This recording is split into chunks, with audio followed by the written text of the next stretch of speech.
আসসালামু আলাইকুম ওয়া রাহমাতুল্লাহ।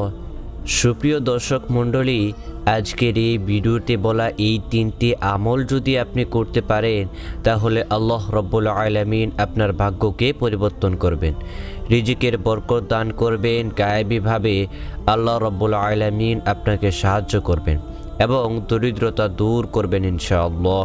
তাই প্রিয় দর্শক, আজকের এই ভিডিওটি মন দিয়ে পুরোপুরি দেখতে থাকুন। 1 নম্বর আমল হচ্ছে ফজরের সময় বরকতময় কিছু আমল করা। প্রিয় দর্শক, ফজরের সময়টি অত্যন্ত বরকতময়। যারা এই সময়কে কাজে লাগায় তারা জীবনে বিভিন্ন দিকেই সফলতা পায়। আপনি ফজরের নামাজ আদায় করুন। নামাজের পর আল্লাহর কাছে রিজিক বৃদ্ধি ও বরকতের জন্য দোয়া করুন। আপনি পারলে সূরা ওয়াকিয়া সন্ধ্যার বেলায় পড়তে পারেন। হাদিসে এসেছে, যে ব্যক্তি সূরা ওয়াকিয়া প্রতিনিয়ত সন্ধ্যাবেলায় এভাবে পাঠ করবে আল্লাহ রাব্বুল আলামিন তার দরিদ্রতা দূর করবেন। প্রিয় দর্শক, আপনি যদি কোরআন পড়া জানেন তাহলে তো ভালো হয়, আর যদি আপনি কোরআন পড়া না জানেন তাহলে ইউটিউব বা ফেসবুক হতে সূরা ওয়াকিয়া আপনি ডাউনলোড করে নিতে পারেন এবং তা শুনতে পারেন।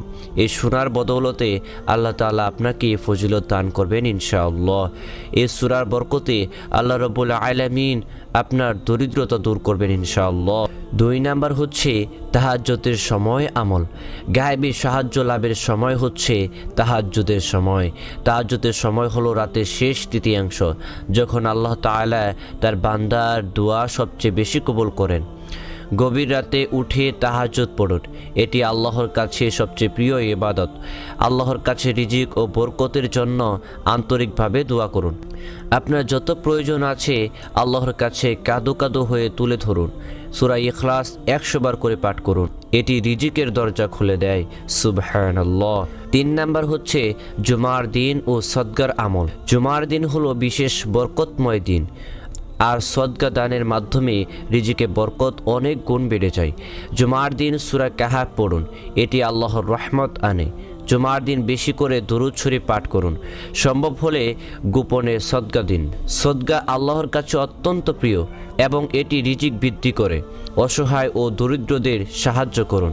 আল্লাহ রাব্বুল আলামিন আমাদেরকে এই আমলগুলো বেশি বেশি করার জন্য তৌফিক দান করুন।